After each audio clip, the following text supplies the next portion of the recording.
کشمیر کے جنگل ایک ایسا راز چھپائے ہوئے ہیں جس کے بارے میں زیادہ لوگ نہیں جانتے۔ یہ راز ہے جنگلی ریچھ۔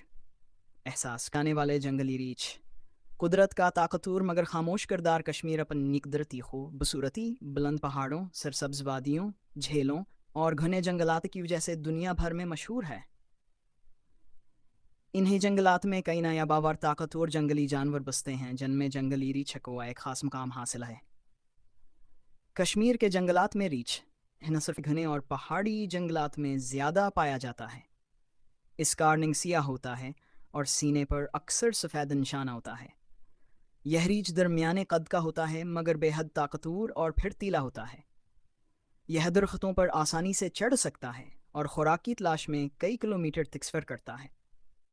بھورا ریچھ زیادہ تر اونچے اور سرد علاقوں میں پایا جاتا ہے جیسے پہلگام، سونمرگ اور لائن آف کنٹرول کے قریبی پہاڑی علاقے۔ یہ سائز میں بہت بڑا اور طاقتور ہوتا ہے۔ بھورا ریچھ عام طور پر انسانوں سے دور رہتا ہے اور انتہائی ویران علاقوں کو اپنا مسکن بناتا ہے۔ ریچھ کی خوراک ریچھ ہمخور جانور ہے، یعنی گوشت اور سبزی دونوں کھاتا ہے۔ کشمیر کے جنگلات میں ریچھ کی خوراک میں شامل ہیں جنگلی پھل اخروٹ، سیب، خوبانی، مکئی اور فصلیں، شہد، کیڑے مکوڑے، مچھلی۔ کبھی کبھار مرد ہے جانور جب جنگلات میں خوراک کم ہو جائے تو ریچھ قریبی دیہات کار خبی کر لیتے ہیں، جس کی وجہ سے انسان اور ریچھ کے درمیان کراؤ پیدا ہوتا ہے۔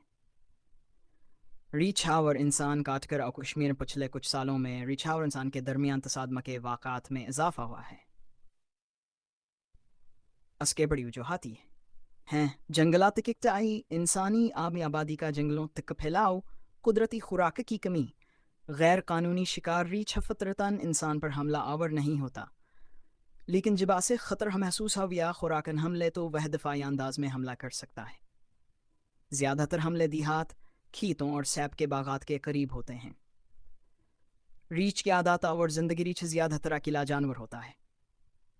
یہ دن کے بجائے شام اور رات کے وقت زیادہ متحرک ہوتا ہے۔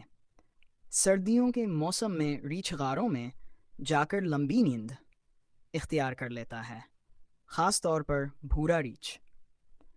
مادہ ریچھ عام طور پر 1 یا 2 بچے جنتی ہے اور ان کی بہت حفاظت کرتی ہے۔ اگر کوئی اس کے بچوں کے قریب جائے تو مادہ ریچھ انتہائی خطرناک ہو سکتی ہے۔ ماحول میں ریچھ کا کردار۔ ریچھ کو جنگل کا صفائی کرنے والا بھی کہا جاتا ہے۔ یہ مردہ جانور کھا کر بیماریوں کو پھیلنے سے روکتا ہے، بیج اور پھل پھیلا کر جنگلات کو اگانے میں مدد دیتا ہے، ماحولیاتی توازن برقرار رکھتا ہے۔ اگر جنگلات سے ریچھ ختم ہو جائیں تو قدرتی نظام شدید متاثر ہو سکتا ہے۔ ریچھ کو درپیش خطرات۔ کشمیر کے ریچھ کئی خطرات کا سامنا کر رہے ہیں۔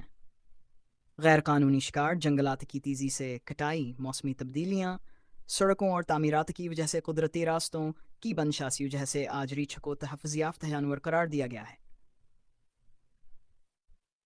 ریچھ کا تحفظ ہم سب کی ذمہ داری۔ ریچھ صرف ایک خوفناک جانور نہیں بلکہ قدرت کا ایک اہم حصہ ہے۔ اگر ہم چاہتے ہیں کہ کشمیر کے جنگلات محفوظ رہیں تو ہمیں ریچھ اور دیگر جنگلی جانوروں کا تحفظ کرنا ہوگا۔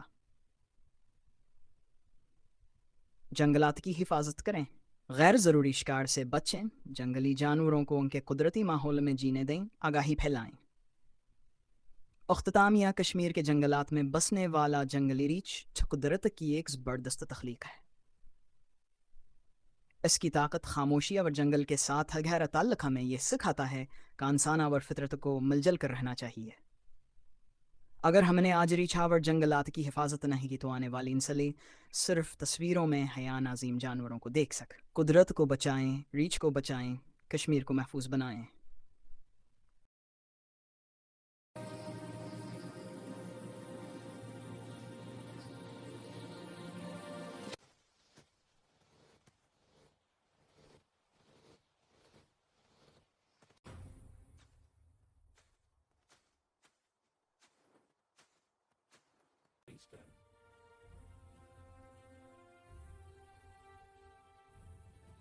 Eastern.